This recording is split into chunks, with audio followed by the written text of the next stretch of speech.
দর্শক, জুলাই যোদ্ধাদের শাহবাগে অবস্থান নিয়ে এই মুহূর্তের অবস্থান জানতে যুক্ত হচ্ছে সহকর্মী স্বপন আহমেদের কাছে।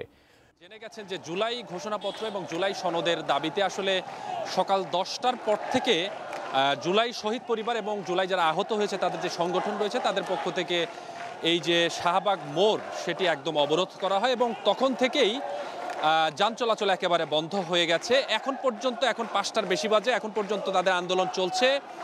সর্বশেষ তাদের তথ্য অনুযায়ী বা তারা বলছেন যে তাদের যে দাবি নিয়ে আসলে তারা আজকে আন্দোলন বা সড়কটি অবরোধ করেছেন, এটি যতক্ষণ পর্যন্ত বাস্তবায়ন না হবে ততক্ষণ পর্যন্ত তাদের আন্দোলন তারা চালিয়ে যাওয়ার ঘোষণা তারা দিয়েছেন।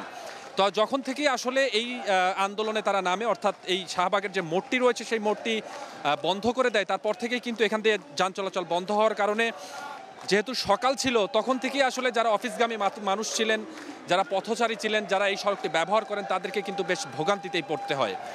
সেই ভোগান্তি কিন্তু এখনও পোহাতে হচ্ছে, কারণ এখন 5টা বাজে, অফিস টাইম শেষ হয়েছে, এখনও কিন্তু তারা অবরোধ করে রেখেছে। যারা আসলে এই সড়কটি ব্যবহার করেন তাদেরকে কিন্তু চরম ভোগান্তিতে পড়তে হচ্ছে। আমি অনেকের সাথেই যারা এই সড়কটি আসলে প্রতিনিয়তই ব্যবহার করেন তাদের সাথে কথা বলেছি, তারা বলছেন ঢাকা শহরে এখন অন্যতম ভোগান্তির নাম হয়ে দাঁড়িয়েছে আন্দোলন। সাধারণ মানুষ এটি বলছেন যে ঢাকা শহরের একটি অন্যতম ভোগান্তির নাম হয়ে দাঁড়িয়েছে আন্দোলন, কেননা যখনই আসলে কোনো আন্দোলন করা হয় সেটি আসলে সড়ক বন্ধ করে করা হয়। সড়ক বন্ধ করে আন্দোলন করার কারণে আসলে এই শাহবাগে যে কতটুকু ভোগান্তি পোহাতে, এটি আসলে সাধারণ মানুষ আমাদেরকে জানিয়েছেন। পাশাপাশি আপনি নিশ্চয়ই জানেন যে এই শাহবাগ মোড়েই আসলে দুইটি বড় বড় হসপিটাল, অসংখ্য রুগী আসলে এখানে আসেন, যারা ঢাকার বাইরে থেকে আসেন, ঢাকার ভেতর থেকেও আসেন। রুগীরা যখন আসেন তাদেরকেও কিন্তু এই রাস্তাটি দিয়ে, যারা অ্যাম্বুলেন্স ছাড়া আসলে হাসপাতালগুলোতে ঢোকেন তাদেরকে কিন্তু পায়ে হেঁটে এখান থেকে যেতে হচ্ছে, তারা রিক্সা বা অন্য কোনো যানবাহন ব্যবহার করতে দিচ্ছে না এখান থেকে। পাশাপাশি যদিও এখান দিয়ে আন্দোলনের কারণে রাস্তা অবরোধ রয়েছে, তবে অ্যাম্বুলেন্স কিন্তু ছেড়ে দেওয়া হচ্ছে। তো সব মিলিয়ে এখানকার যে সাধারণ মানুষ যারা এখান দিয়ে আসলে চলাচল করেন তাদের আসলে ব্যাপক ভোগান্তিতে পড়তে হয়। তারা আমাদেরকে জানাচ্ছেন যে ঢাকা শহরের সবচেয়ে ভোগান্তির নাম হয়ে এখন দাঁড়িয়েছে যেটি হচ্ছে আন্দোলন।